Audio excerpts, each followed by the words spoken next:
Exercise 2.7 question number 6 है 17x² y² minus 51। Students यहाँ पर हम सिंपली क्वेश्चन को सॉल्व करेंगे। पहले क्वेश्चन को रिपीट करें, 17x² y² माइनस 51। अगर हम यहाँ पर कोफिशिएंट्स को चेक करें तो हमारे पास 51 एक कांस्टेंट है, इसके साथ कोई भी वेरिएबल नहीं है, लेकिन है तो ये हमारे पास एक नंबर ही ना। अब हम इन नंबर्स को बिल्कुल ऐसे ही सॉल्व करेंगे जैसे हम कोफिशिएंट्स को सॉल्व करते हैं। स्टूडेंट्स सिंपली ये हमारे पास है 17, तो हम 51 को अगर 17 से डिवाइड करें तो ये हमारे पास 3 से कम्प्लीटली डिवाइड होगा। इसीलिए हम यहाँ पर 17 को जब 3 से मल्टीप्लाई करेंगे तो आंसर होगा 51। 51 माइनस 51 रिमाइंडर इज 0।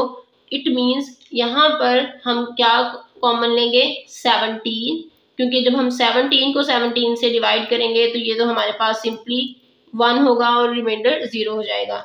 स्टूडेंट्स यहाँ पर आपने 17 को कॉमन लेना है। चेक करें यहाँ पर कोई भी वेरिएबल नहीं है, इट मीन्स हम किसी भी वेरिएबल को कॉमन नहीं ले सकते।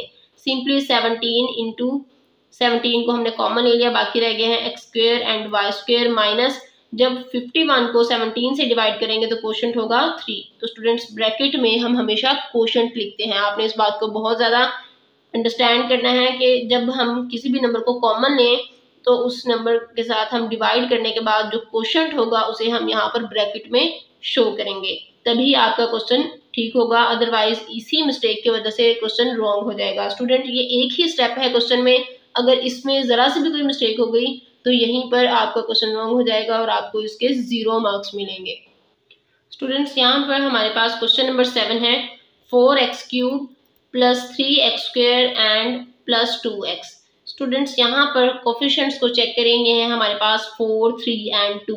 अगर 4 और 2 को चेक करें तो ये तो हमारे पास सेम टेबल पे डिवाइड होंगे, सेम नंबर पे डिवाइड होंगे, लेकिन 3 सेम नंबर पर डिवाइड नहीं होगा। ये तीनों हमारे पास सेम नंबर पर डिवाइड नहीं होते, इसलिए हम यहाँ पर किसी भी कोफिशिएंट को कॉमन नहीं लेंगे। आप एक बार खुद देखें कि हमारे पास 2 एंड 4 है, ये तो हम सिंपली 2 से डिवाइड करके सॉल्व कर सकते हैं, लेकिन 3 को हम 2 से सॉल्व नहीं कर सकते। और अगर हम 3 से सॉल्व करना स्टार्ट करें तो ये दो नंबर सॉल्व नहीं होंगे। इट मीन्स यहाँ पर किसी भी कोफिशिएंट को हम सेम नंबर से मल्टीप्लाई नहीं कर सकते। तो सिंपली यहाँ पर हम x को कॉमन लेंगे। कॉमन लेने के बाद ब्रैकेट स्टार्ट करें विच इज 4। x³ में से हम एक x को कॉमन ले लेंगे तो बाकी रह जाएंगे हमारे पास x² प्लस 3। x² में से हम एक x कॉमन लेंगे, बाकी रह जाएगा हमारे पास सिंपली x। ये हमारे पास क्या होगा, x टू द पावर 1। जब कोई भी पावर नहीं होती तो यहाँ पर हम 1 कंसीडर करते हैं। Plus sign 2 as it is, x को हमने कॉमन ले लिया है इसलिए हम यहाँ पर 2 के साथ x नहीं लिखेंगे। स्टूडेंट्स यहाँ पर कोई भी कोफिशिएंट कॉमन नहीं आ सकता था, इसलिए हमने यहाँ पर वेरिएबल को कॉमन ले लिया है which is x to the power 1। ये हमारे पास smallest power of the variable है, ग्रेटेस्ट है 3, फिर 2 है और उसके बाद 1 है। हम हमेशा smallest power of the variable को ही कॉमन लेते हैं, इसलिए हमने यहाँ पर x टू द पावर 1 को ही कॉमन लिया है। स्टूडेंट्स क्वेश्चन नंबर 8 है 2p² minus 4p³ plus 8p। यहाँ पर हम सिंपली पहले क्वेश्चन को रिपीट करेंगे। रिपीट करने के बाद चेक करें हमारे पास कोफिशिएंट्स क्या क्या हैं, 2, 4 एंड 8।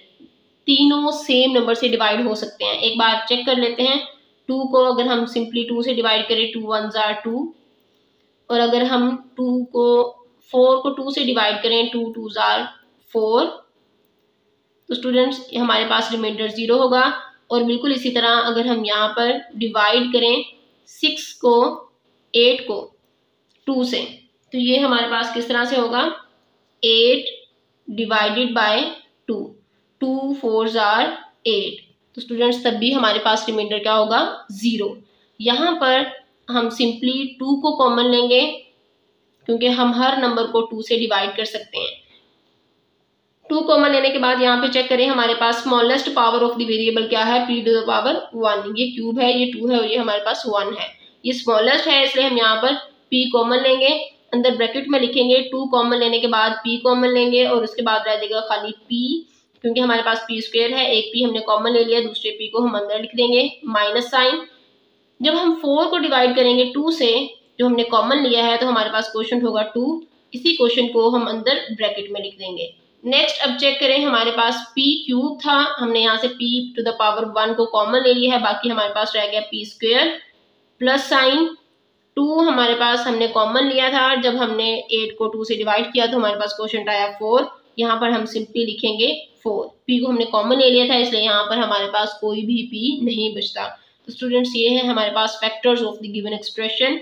यहाँ पर आपने बहुत केयरफुली ये चेक करना है कि आप किस एक ही नंबर से सारे कोफिशिएंट्स को डिवाइड कर सकते हैं, और अगर हो जाए तो आप सिंपली उसी नंबर को कॉमन ले लें और उसके बाद smallest power of the variable को कॉमन लें। तो इस तरह से आपका क्वेश्चन सॉल्व हो जाएगा। स्टूडेंट्स अगर क्वेश्चन की समझ ना आए तो आप क्वेश्चन को बार बार रिपीट किया करें, चेक किया करें कि आपको कहाँ से क्या कन्फ्यूजन है। अगर आपको फिर भी समझ नहीं आती तो आप कमेंट बॉक्स में कमेंट करके पूछ सकते हैं, लेकिन बेस्ट यही होगा कि आप वीडियो को अगेन वॉच करें, चेक करें कि आप कहाँ से कहाँ पर क्या मिस्टेक कर रहे हैं।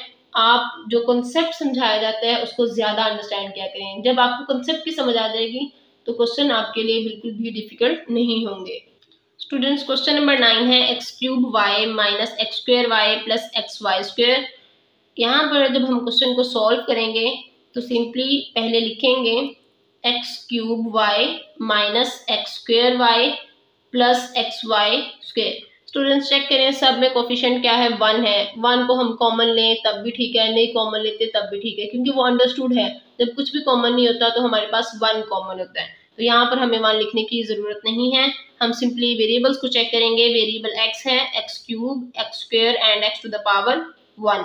तो यहाँ पर हम smallest power of the variable x को कॉमन लेंगे, तो ये है हमारे पास x, this is y to the power 1, ये है हमारे पास y to the power 1 and this is y square. यहाँ पर भी smallest power of the variable y है, y टू द पावर 1, तो यहाँ पर हम y को कॉमन लेंगे।